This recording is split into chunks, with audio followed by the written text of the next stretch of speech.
ഇതിലേക്ക് ഇങ്ങനൊരു മുന്തിരിയും വെച്ച് നമുക്കങ്ങ് വെച്ചേക്കാം. ഉണ്ട ലേശം വലുതായോ എന്നൊരു സംശയമുണ്ട്, അതിന് കുഴപ്പമില്ല.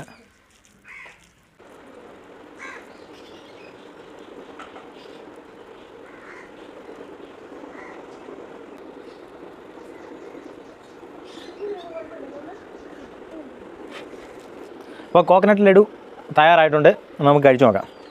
ആരെങ്കിലും കഴിക്കാനുള്ളവരൊക്കെ വന്ന് കഴിച്ചു നോക്കണം, പിന്നെ തന്നില്ലെന്ന് പറയുന്നത്.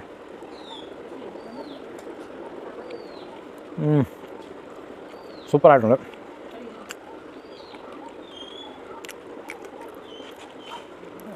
നല്ലപോലെ കട്ടിയായിട്ടില്ല. കുറച്ച് നേരം കൊണ്ട് ഇരുന്നാൽ കുറച്ചുകൂടെ കട്ടിയാവും. ഇരിക്കുന്നവരും ഇതിൻ്റെ ചൂടാറുന്നതോറും നന്നായിട്ട് കട്ടിയായിട്ട് വരും. നല്ല സാധനം സൂപ്പറാണ്. അപ്പോൾ എല്ലാവരും ട്രൈ ചെയ്ത് നോക്കുക. ഫീഡ്ബാക്ക് കമൻറ്റിൽ അറിയിക്കുക. അപ്പോൾ വീഡിയോ ഇഷ്ടപ്പെട്ടെങ്കിൽ ലൈക്ക് ചെയ്യുക, സപ്പോർട്ട് ചെയ്യുക, സബ്സ്ക്രൈബ് ചെയ്യുക. Thank you.